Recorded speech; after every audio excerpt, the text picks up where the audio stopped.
നമസ്കാരം, ഏവർക്കും സൂപ്പർ കിച്ചണിലേക്ക് സ്വാഗതം. ഞാൻ ബ്രോക്കോളിയാണ് തയ്യാറാക്കുന്നത്. 700 ഗ്രാമോളം എടുത്തിട്ടുണ്ട്. ഇത് നമുക്ക് ഇങ്ങനെ ചെറിയ പീസായിട്ട് കട്ട് ചെയ്തെടുക്കാം.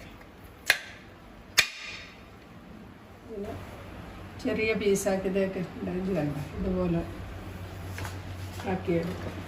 ബ്രോക്കോളി എല്ലാം എന്നിട്ട് ഇതുപോലുള്ള ചെറിയ പീസാക്കി എടുത്തിട്ടുണ്ട്.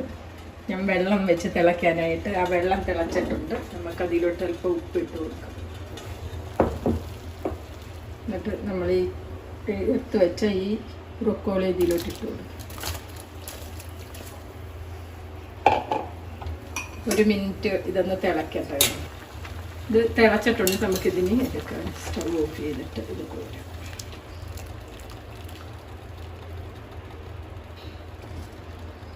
വെള്ളമെല്ലാം ഒന്ന് മാറി വരട്ടെ. അതുകൊണ്ട് ഇതിൽ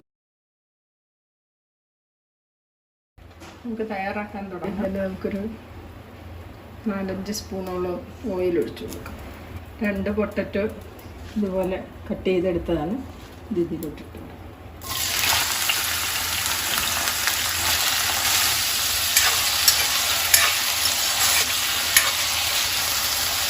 ഇതിലേക്ക് നമ്മളൊക്കെ ചെയ്ത് കൊടുക്കും.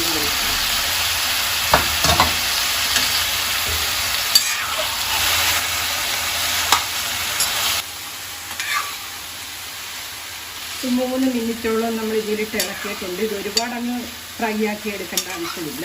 ഇത്രയും ഇങ്ങനെ ചെറുതായിട്ടൊന്ന് ഫ്രൈ ആയാൽ മതി. നമുക്കിതിനെ ഒന്ന് കോരിയെടുക്കാം.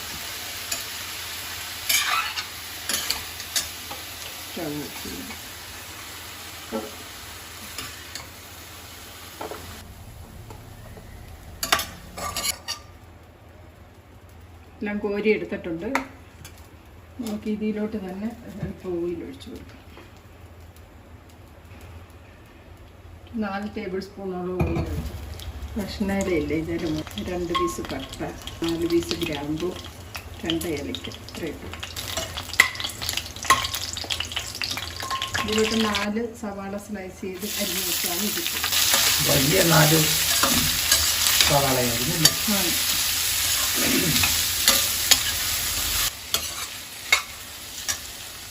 ഇതിലോട്ട് 3 പച്ചമുളക് ഇതുപോലെ അരിഞ്ഞെടുത്തതാണ് ഇതിട്ട്.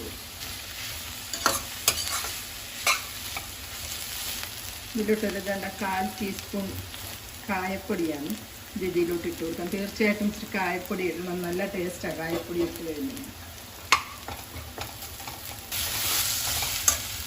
ഇതിലോട്ട് ഇതാണ് മീഡിയം പീസ് ഇഞ്ചി ചെറുതായിട്ട് ചതച്ചെടുത്തതാണ്. ഒരു ചെറിയൊരു കുടം വെളുത്തുള്ളി. ഇത് രണ്ടും കൂടെ ഇതിലോട്ട് നമുക്ക് ഇട്ട് വെക്കാം. വെളുത്തുള്ളി ഇഞ്ചിയും ചതച്ചെടുത്തതാണ്. ഇഞ്ചിയുടെയും വെളുത്തുള്ളിയുടെയും ഒക്കെ പച്ചമണം മാറി വന്നിട്ടുണ്ട്. നമുക്കിതിലോട്ട് 3 തക്കാളി ഞാൻ അടിച്ചു വെച്ചതാണ്. ഇതിലോട്ട് ഒഴിച്ചു.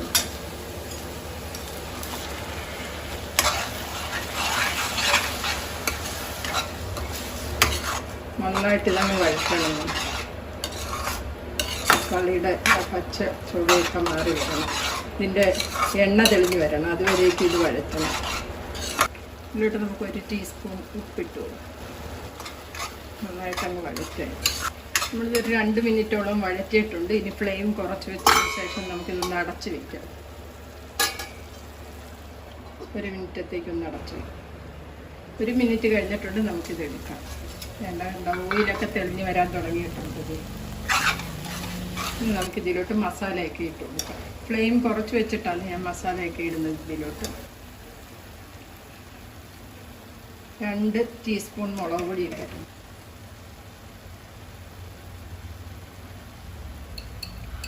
2.5 ടീസ്പൂൺ മല്ലിപ്പൊടി, ഇപ്പം മഞ്ഞൾപ്പൊടി, 1/4 ടീസ്പൂൺ നല്ല ജീരകത്തിൻ്റെ പൊടിയാണ്, 1/2 ടീസ്പൂൺ കുരുമുളക് പൊടി. നന്നായിട്ടൊന്ന് വഴറ്റുക. മുളകിൻ്റെയൊക്കെ ഒരു പച്ചമണം മാറി വരുന്നിടം വരേക്ക് ഇതൊന്ന് ഇളക്കി കൊടുക്കണം. നമുക്കിതിലോട്ട് തിളച്ച വെള്ളമാണ്. ഇത് കുറച്ചൊഴിച്ചു കൊടുക്കാം. ഒരുപാട് ഒഴിക്കേണ്ട, കുറച്ചൊഴിക്കാം. ബാക്കി പിന്നീട് ഒഴിക്കാം. മീഡിയം ഫ്ലെയിം വെച്ച് 1 മിനിറ്റത്തേക്ക് നമുക്കിതൊന്ന് അടച്ച് വെച്ച് കൊടുക്കാം. 1 മിനിറ്റോളം കഴിഞ്ഞിട്ടുണ്ട്. നമുക്കിതെടുക്കാം. നമുക്കിതിലോട്ട് ഇതിട്ട് കൊടുക്കാം.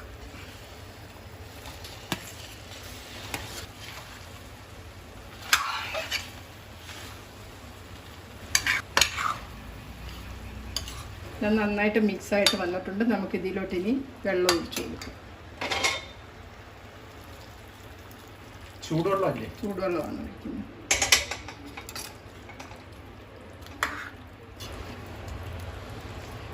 ഇനി ഇത് നമുക്കൊന്ന് അടച്ചു വെച്ച് കൊടുക്കാം.